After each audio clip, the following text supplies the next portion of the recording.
یعنی وہ تو اس وقت 200 ہجری اور 300 ہجری کے بیچ میں تو حدیث کمپائل ہو گئی، صحیح اور ضعیف اور موضوع وغیرہ کو سیپریٹ کر کے انہوں نے کر دیا. اس کے بعد سبحان اللہ یعنی علماء نے پھر اتنا کام کیا کہ ان کی سیپریٹ ان پہ بکس لکھ دی کہ یہ والی جو ہے اس کیٹیگری کی حدیث ہے، یہ اس کیٹیگری کی. تو اب جو ہے میرا اور آپ کا فرض ہے کہ ہم جو ہے وہ فقہی اختلافات کو قرآن و حدیث کی روشنی میں حل کریں. اور جو باقی جو ہے دوسرے تین دیکھیں 4 فقہ کے امام کہے جاتے ہیں نا. حدیث کے تو امام الگ ہیں، امام بخاری، امام مسلم، امام ترمذی، وہ سب کو پتہ ہے، ٹھیک ہے. تو یہ فقہ میں اختلاف ہے، اور فقہ جو ہے یہ پہلے کی پیداوار ہے کہہ لیں.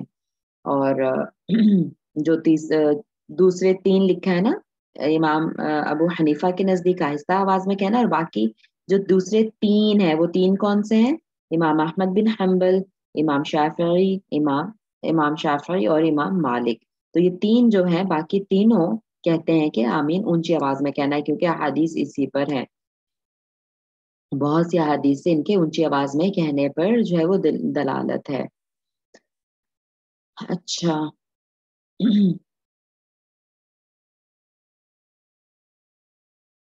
اور بلکہ جو ایک اور جگہ پہ حدیث آئی ہوئی ہے، جو ابھی میں بتا رہی تھی نا کہ امام ابو حنیفہ کے جو استاد ہیں ان کا بھی بیان ہے، ان سے ایک حدیث ہے جو حضرت عبداللہ بن زبیر. اور پھر وہی بات ہے کہ امام ابو حنیفہ نے کیا فتاویٰ دی اور وہ جمع کیسے ہوئے، اور اس میں جو ہے پھر ان کے شاگردوں نے کیا آگے لکھا، وہ اس میں جو ہے پھر ظاہر ہے کہ وہ حدیث کے مقابلے میں اس کو ظاہر نہیں لیا جا سکتا. تو بلکہ عطا بن ابی رباح ان کے اپنے استاد ہیں امام ابو حنیفہ کے، تو وہ بھی عبداللہ بن زبیر جو صحابی تھے رضی اللہ تعالی عنہما، ان سے روایت کرتے ہیں کہ مکہ میں جب لوگ آمین بلند آواز سے کہتے تو مسجد گونج اٹھتی تھی. ٹھیک ہے، چلیں بہرحال آگے چلتے ہیں. کچھ حدیث ہیں آہستہ آواز پر بھی، لیکن علماء نے اس کی سند کو صحیح نہیں قرار دیا، ٹھیک ہے، ان کو ضعیف قرار دیا ہے جو آہستہ آواز میں کہنے والی حدیث ہیں.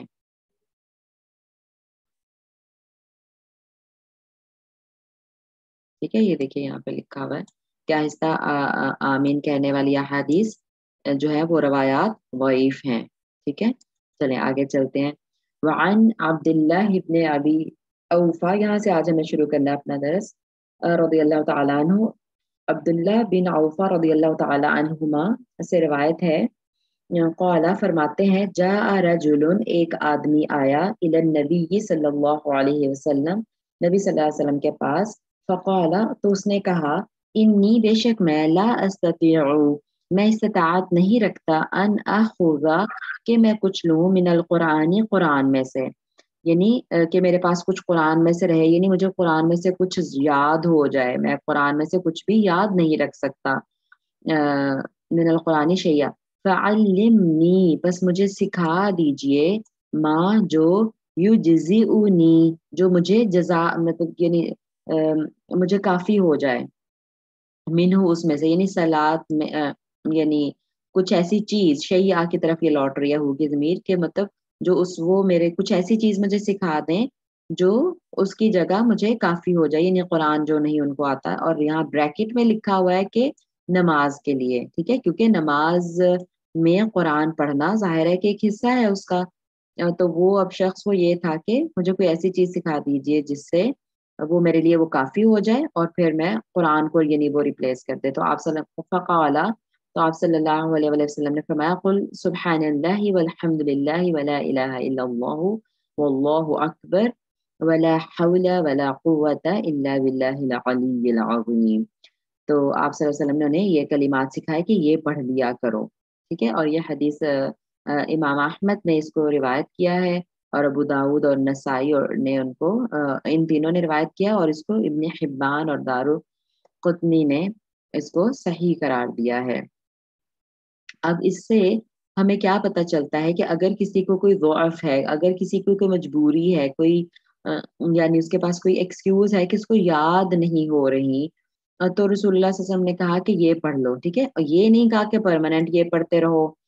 اور ہمیں یہ بھی پتہ ہے کہ فاتحہ جیسے وہ ہے کہ جس نے مطلب فاتحہ کو پیچھے بھی جو ہم نے حدیث پڑھی ہیں کہ وہ اس کے بغیر نماز نہیں ہے جو سا فاتحہ نہیں پڑھتا.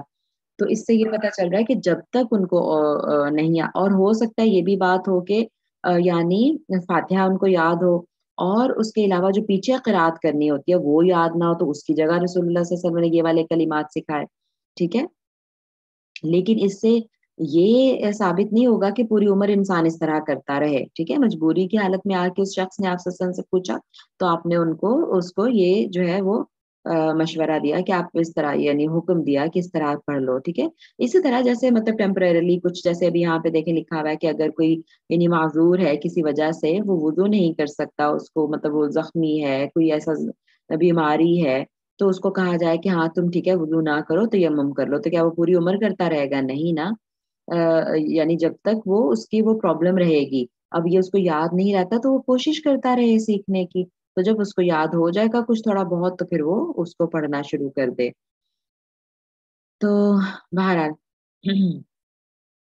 مجبوری کی حالت میں اگر ان کلمات کو پڑھنے کا حکم دیا ہے اور اس سے پھر جو ہے نا فاتحہ ساقط نہیں ہوتی. یعنی کچھ جو ہے جو شاید وہی جو پیچھے ہماری ڈسکشن ہوئی تھی پہلے دن، ابھی آج تیسرا دن ہے ہمیں اس باب کو پڑھتے ہوئے، تو پہلی دفعہ جو کلاس تھی اس میں ڈسکشن ہوئی تھی فاتحہ کو پڑھنے پہ اور نہ پڑھنے پہ. تو جیسے ابھی یہ والی حدیث آئی ہے، اس طرح کی احادیث کو جو ہے نا جواز بنا کر یا دلیل بنا کر یہ جو کہتے ہیں کہ ہاں امام صاحب کے پیچھے خاموشی سے کھڑے رہنا، چاہے سری نماز بھی ہے چاہے جاری ہے، فاتحہ بھی نہیں پڑھتے کچھ لوگ. ٹھیک ہے، تو اس طرح کی احادیث کو روایت یعنی اس دلیل بناتے ہیں کہ دیکھیں اس کو قرآن میں سے کچھ بھی نہیں آتا تھا تو رسول اللہ صلی اللہ علیہ وسلم نے کہا کہ ٹھیک ہے تم اس طرح پڑھ لو، تو اس کی بھی تو نماز ہو جاتی ہے نا. رائٹ، تو یہ والی مطلب یہ دلائل اس طرح لینا صحیح بات نہیں ہے. ٹھیک ہے، اور پھر وہی بات کہ یہاں پہ مطلب یہ واضح بھی نہیں ہے کہ اس کو فاتحہ آتی تھی کہ نہیں. ٹھیک ہے، بہرحال تو یہ جو راوی تھے عبداللہ ابن ابی اوفا، ان کی کنیت ابو محمد یا ابو معاویہ ہے. ان کے والد کا نام القمہ بن حارث اسلمی ہے. خود بھی شرف صحابیت سے سرفراز ہوئے اور بیٹا بھی، یعنی باپ بیٹا دونوں، عبداللہ بھی اور جو ابی اوفا تھے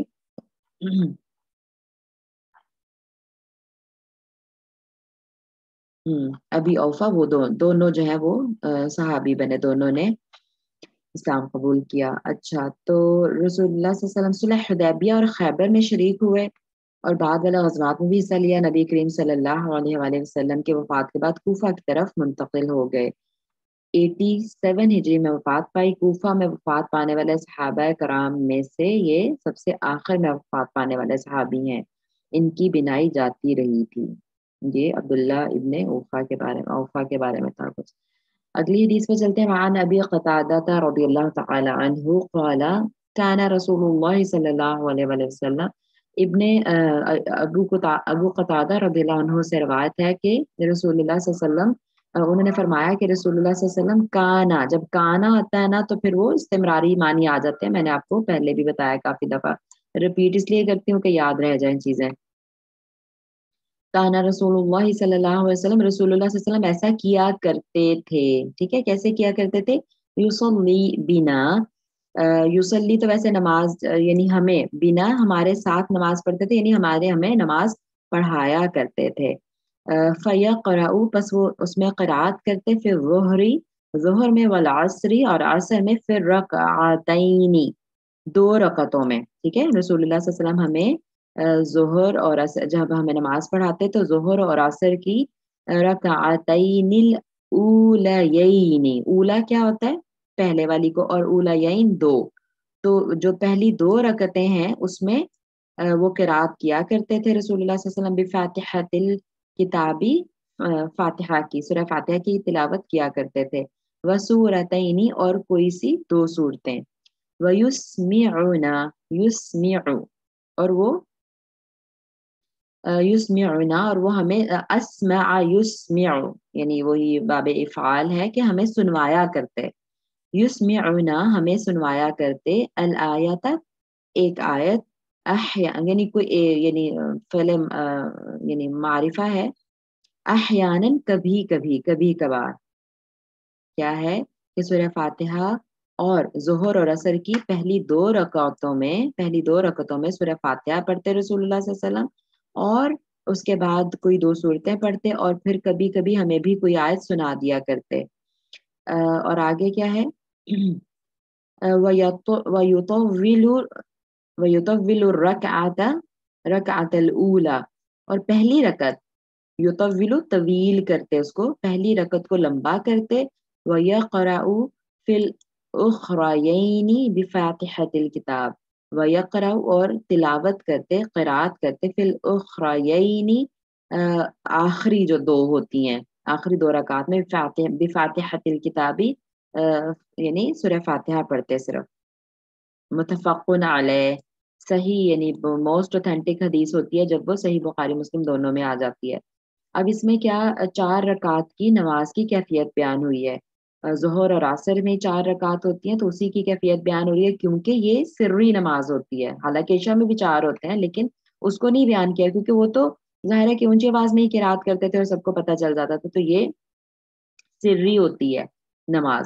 اچھا، اس سے یہیں سے میں آپ کو پڑھ کے بتا دیتی ہوں اس کا جو حاصل کلام ہے، جو یعنی میں بات پتہ چل رہی ہے، اس سے ایک تو یہ پتہ چلتا ہے کہ ظہر اور عصر میں قرات سری ہوتی ہے، ٹھیک ہے، جو اس دن بھی بات ہوئی تھی کہ صرف ظہر اور عصر میں سری ہوتی ہے، باقی فجر جو ہلکے ہلکے اندھیرے میں ہوتی ہے نا، ان سب میں اونچی آواز میں قرات ہوتی ہے۔ فجر ہو گئی، مغرب ہو گئی اور عشاء، تو یہ 3 نمازوں میں جہری ہوتی ہے، قرات اونچی آواز سے ہوتی ہے، اور یہ جو 2 ہے ظہر اور عصر جو فل ڈے لائٹ میں ہوتی ہیں، وہ ان میں خاموشی سے قرات ہوتی ہے۔ اچھا، ایک تو یہ بات پتہ چلی کیونکہ صرف ان دونوں کی بات آ رہی ہے اور بتایا جا رہا ہے اسپیشلی کہ کیا پڑھا کرتے تھے رسول اللہ صلی اللہ علیہ وسلم سے پوچھ کے۔ اچھا، تو اور دوسری یہ کہ کبھی کبھی کوئی ہمیں بھی آیت سنا دیا کرتے تھے، ٹھیک ہے، اب خاموشی سے پڑھ رہے ہیں تو پھر بیچ میں سے کوئی ایک آیت اونچی آواز میں پڑھ کے سنا دیا کرتے تھے، یعنی تو وہ کہہ رہے ہیں کہ اس کی حکمت یہ معلوم ہوتی ہے کہ نمازیوں کو یہ معلوم ہو جائے کہ آپ صلی اللہ علیہ وسلم اس وقت بھی قرآن ہی کا کوئی حصہ تلاوت فرماتے ہیں، یعنی ظہر اور عصر میں اگر خاموشی سے آپ کھڑے ہیں تو لوگوں کو یعنی صرف یہ بتانے کے لیے کہ اس میں بھی حالانکہ بے شک سری ہے لیکن فاتحہ کے بعد کوئی سورت تلاوت کرنی ہے، وہ بتانے کے لیے جو ہے نا وہ آپ صلی اللہ علیہ وسلم یعنی کہ قرآن ہی تلاوت فرما رہے ہیں، آپ کوئی دعا یا ذکر نہیں پڑھ رہے، یہ بتانے کے لیے آپ کوئی آیت کبھی اونچی آواز میں پڑھ دیتے ہیں بیچ میں ہو، یہ خیال ہے کچھ علماء کا۔ اور دوسرے یہ بھی کہ نمازیوں کو علم ہو جائے کہ اس نماز میں فلاں صورت پڑھی جا رہی ہے۔ یہ کچھ حکمتیں جو ہے وہ بیان کی گئی ہیں کہ کیوں کبھی کبھی کوئی اونچی آواز میں وہ آیت پڑھ دیتے تھے، اور پھر یہ بھی پتہ چلتا ہے کہ باقی جو تلاوت ہے وہ آہستہ آواز میں ہو رہی ہوتی تھی۔ ایک مسئلہ یہ بھی اس حدیث سے پتہ چلتا ہے کہ پہلی رکعت میں قرات ذرا نسبتاً لمبی اور دوسری میں ذرا چھوٹی ہونی چاہیے، ٹھیک ہے۔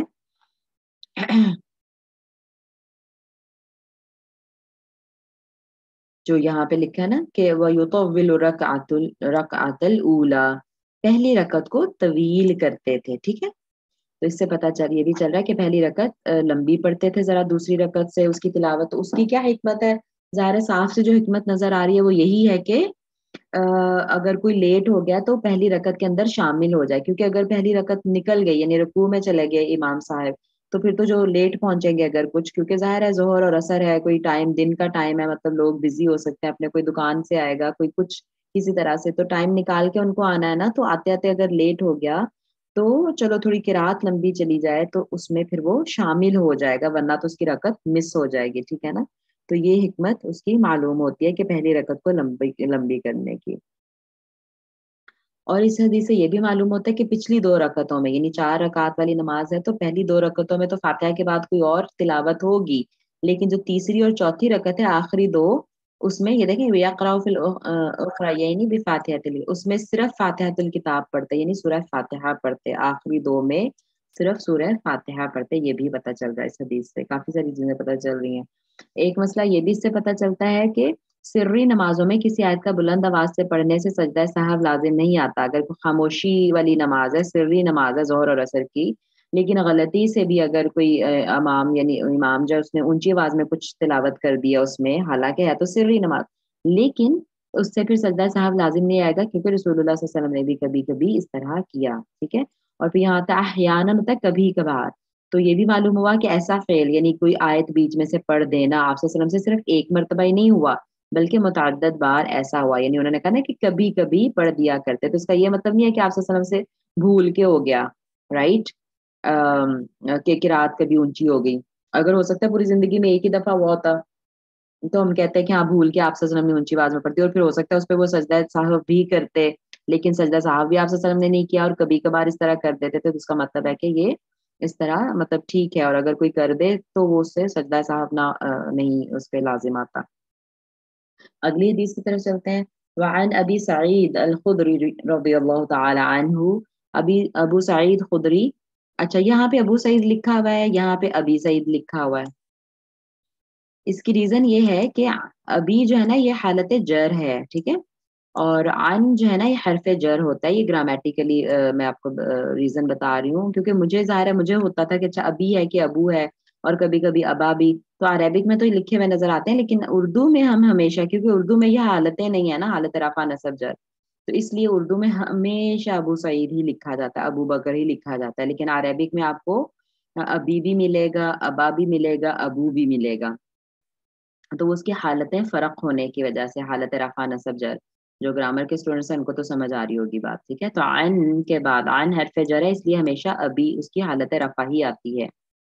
اچھا، تو ابو سعید خدری رضی اللہ تعالیٰ عنہ روایت کرتے ہیں کہ قالا فرماتے ہیں، کننا ہم تھے، نحذرو ہم اندازہ لگایا کرتے تھے، کننا ہے نا، پھر کانا کیا ہے جمع کا صیغہ، کننا لگایا کرتے تھے، استمراری کے معنی ہے اس میں، قیام رسول اللہ صلی اللہ علیہ وآلہ وسلم، رسول اللہ صلی اللہ علیہ وآلہ وسلم کے قیام کا، کہاں، پھر ظہری والعصری، ظہر اور عصر میں، اب اندازہ لگاتے تھے، کیونکہ ظاہر ہے اونچی آواز میں تو قرات نہیں ہوتی تھی، تو خاموشی سے ہی وہ کر رہے تھے رسول اللہ صلی اللہ علیہ وسلم، تو اس لیے ان کو اندازہ لگانا پڑا، تو ہم اندازہ لگایا کرتے تھے کہ کتنا لمبا آپ قیام کرتے ہیں، فحضرنا تو ہم نے اندازہ لگایا قیامہ آپ صلی اللہ علیہ وسلم کے قیام کا، پھر رکعتین الاولیین من الظہر، پہلی دو رکعتیں ظہر کی، قدر الف لام میم تنزیل، الف لام میم تنزیل الکتابی، وہ والی سورہ سجدہ جو ہے،